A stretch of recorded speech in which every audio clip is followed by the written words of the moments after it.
Welcome back to Geeky Girls Night In. I'm your host, Leslie. I just wanted to start off the episode with a few things that I forgot to mention last week. When talking about building my PC, one of the things I didn't mention was that I went on Spotify to look for a PC building playlist. There were a few of them, but none of them were in my taste. They were all heavy death metal type situations. So I went ahead and I put together a pretty fun playlist that I think you would enjoy putting a computer together with. I think you'd enjoy it just listening to. So I will link to it in the show notes. If you do take a listen to it, feel free to let me know. I'd be so excited. So there's now also a link in the show notes from last week to Joey Delgado's YouTube page. That's the one where I watched the tutorials a lot and he explained as he went. Now, not all of his PC builds are tutorials, like I said before, but there are a few there, and I believe that they're super helpful. Also, what I didn't read was we recently got another review, and I just kind of wanted to read that. It said, "I adore Leslie's voice. My only wish is that they were a little more true to their namesake and had more geeky topics." And that was from Hercule12. They wrote this back in December when Rebecca was still here. So Hercule12, I hope you're still listening. And it's just me now, and I think the focus is on more geeky topics, at least I think so, from here on out. So let's go ahead and get it going. Tonight I am sipping on hot chocolate from my Harry Potter mug. As always, the mug will be on Instagram if you want to take a look at it. It's the Marauders map. It says, "I solemnly swear I am up to no good," and it's huge. That's what I love about it. So, in technology, Google Hangouts is phasing out, which is super annoying. G Suite users, which are basically business-based users, they'll start to see it phase out in October of 2019. Regular users like me and my friends will start to see it phase out sometime in 2020.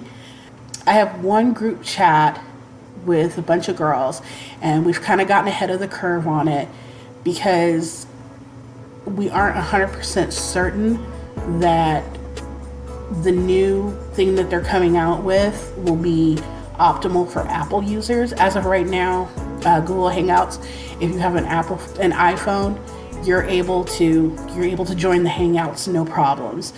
So we moved over to Slack. We use a Slack product. No, let me back up. We use a Slack-like product at my job, and they just, slowly started to roll that out. It's Microsoft Teams, and it takes a little bit of getting used to. There is a learning curve, but I'm enjoying it thus far. Now, Google Hangouts is on its way out the door to make room for another application, which is Google Chat and Meet, which sounds exactly like Google Hangouts, but with limitations. If somebody who has more knowledge on this would reach out to me, it would be appreciated, because it seems like all the things that it's touting is already able to be done in Hangouts. And Google has a really nasty habit of getting rid of products that people love and actually work well. Their RSS reader, I love that, and then they completely discontinued it, and I had to move on to something else, which I use, but I use it unhappily. So, in other technology news, my new PC is working great. I'm slowly adding applications back to it along with games. And speaking of games, let's talk about some. So by the time you listen to this, Kingdom Hearts 3 will be out. I know a ton of you have been waiting for it. Enjoy it. Take your time. Stay hydrated. And let me know how you like it. Quinzel wanted me to play it and do a review on the blog. But in honesty, I played the first one years ago. And I downloaded the most recent app that they had. And I played it for about a day and deleted. I'm not a hardcore fan. I'm not a super fan of Disney. I do like some things.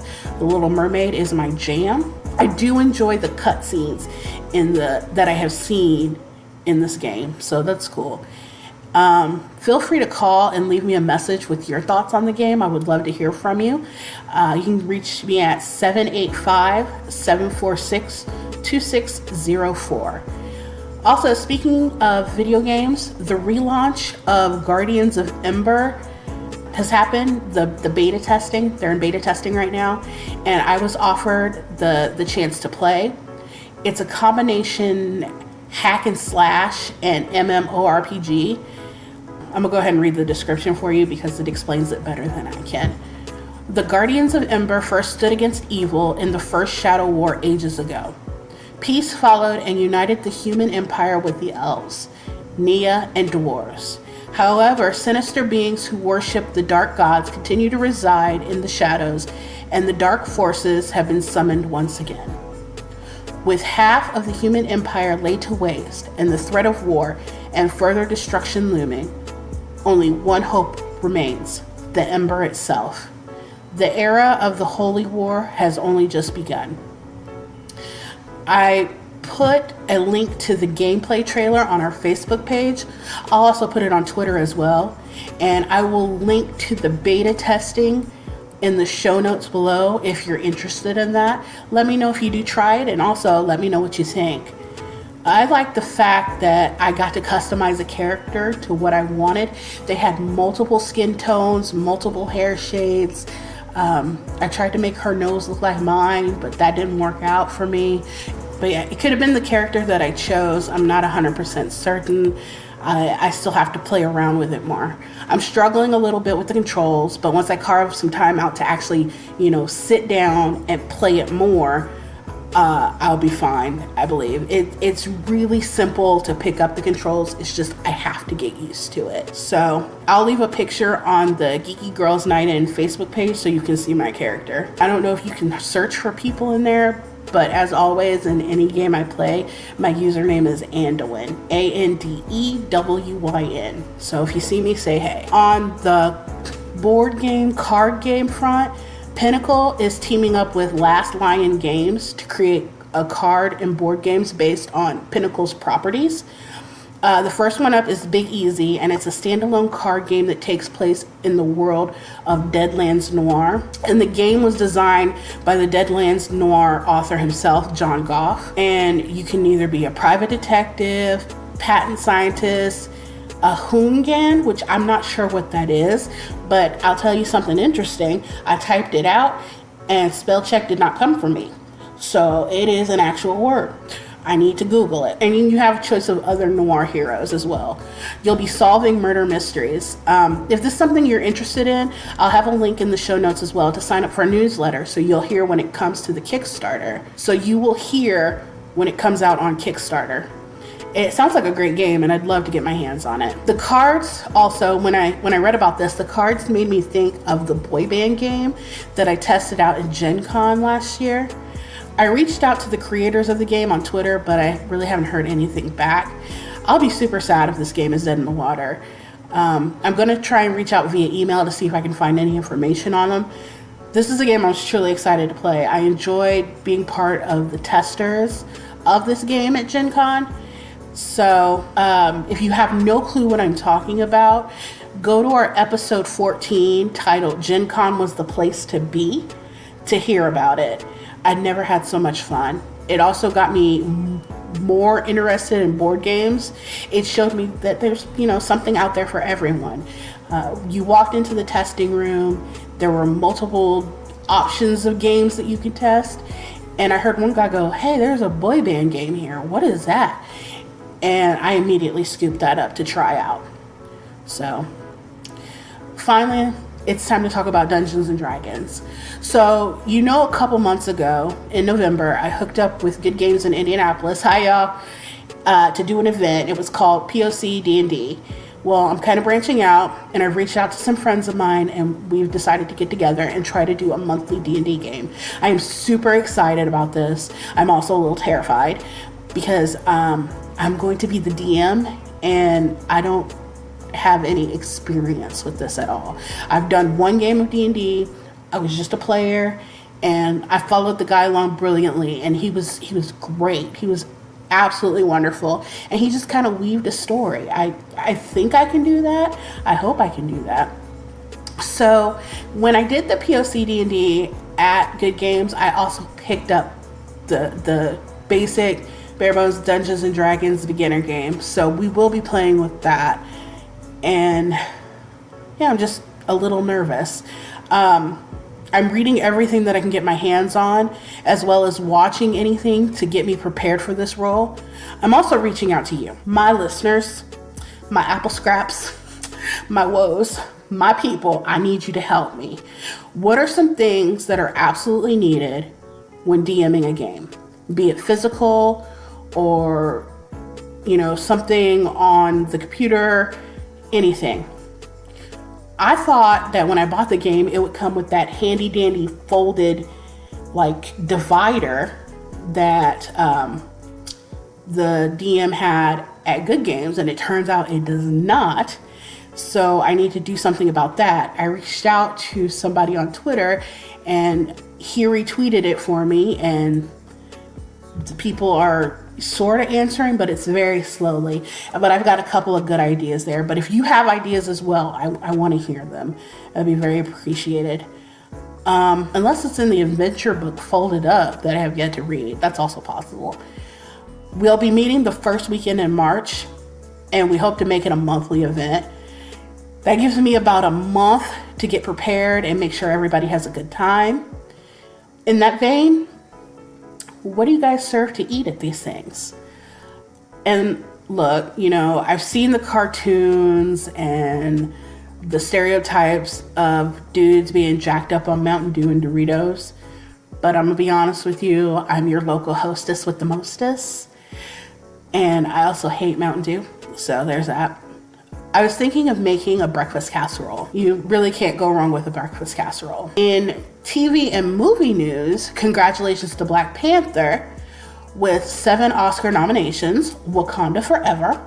They also received a SAG award, which kind of, to me, feels like you're in college and you're getting ready to graduate and you have that program within your program before you graduate, and your peers wrote you best student of your class, and you're like, oh my God, I worked my butt off, and they know this.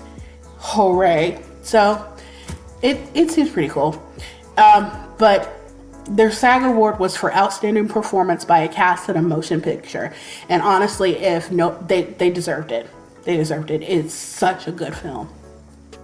Also, if you get the chance, make sure you check out Chadwick Boseman's speech on that.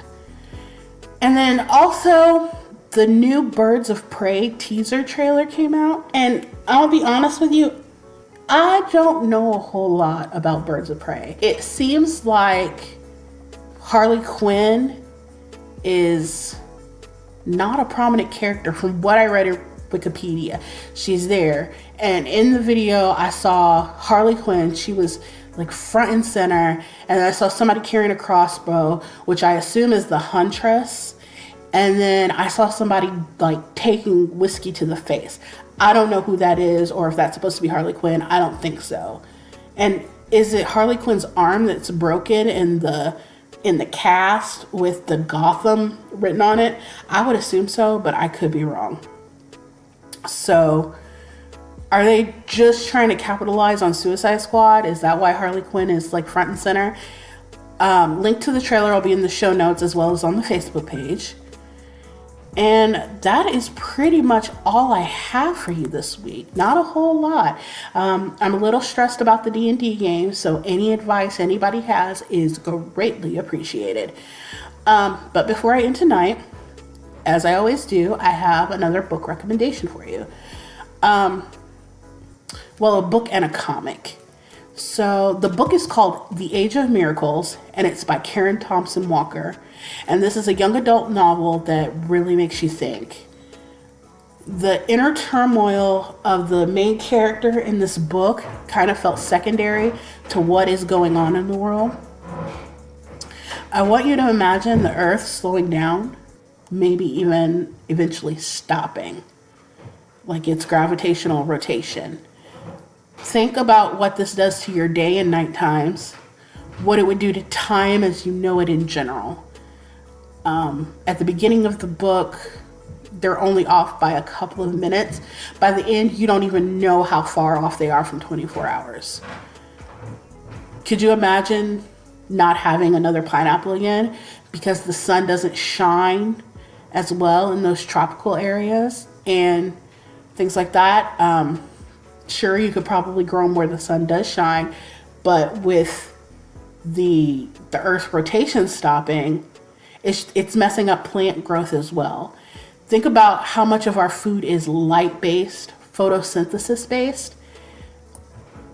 I feel like I would be dead rather quickly because I'm a diabetic. So that would be the end of me. But think about what it would do to your family. Think about the radiation. Think about all of that and how terrifying that would be. So check it out. And if you guys do, let me know what you think on Facebook, Twitter, or even the phone line. I love to hear from you guys. The comic book is called Juke Joint, and that's spelled Jook. It's by T. Franklin and Aletha E. Martinez. And here's the premise. Mahalia runs the hottest spot in all of 1950s New Orleans. The Juke Joint keeps jazz popping, people bopping, and the women are to die for. There's only one rule. Keep your hands to yourself. But some men think the rules don't apply to them. And Mahalia and her coven of slain women enjoy reminding them that they most certainly do. So I've only read the first book of the series, and shout out to Hero House in Indianapolis for having it. They advertised it on their Facebook page, and I popped right over there to go grab it. Hero House, however, is kind of far from me, so I recently found a store near my workplace, and I'm gonna try to pop in there and grab the rest of the Juke Joints and see how it goes. It's an empowering, spooky, good time, and I hope you pick it up. And in the first book, Mahalia gives a victim the chance to take her power back. The only question is, will she? Once again, if you read any of my recommendations, I would love, love, love to hear from you. And I'll be back next week with more Week in Geek. See ya. Bye. Geeky Girls Night In is brought to you by me, Leslie. You can find me on Twitter at Geeky Girls NI, on Facebook at Geeky Girls Night In, or in your backyard, strumming dulcet tones on a mandolin, serenading you sweetly. Feel free to shoot me a message if you have something geeky going on that you want announced on the show. You can find written musings by me, Quinzel, or Melissa at geekygirlguide.com. Like the show? Would you like to buy me a cup of coffee? Consider donating to my coffee. That's ko-fi.com/geekygirlsni. Want to send me or the other girls some snail mail? You can reach us at P.O. Box 90232, Indianapolis, Indiana 46290. Feel free to leave a review on iTunes or on the Facebook page. I'll read new reviews, good or bad, on the show. Music is by Makai Beats. Until next time,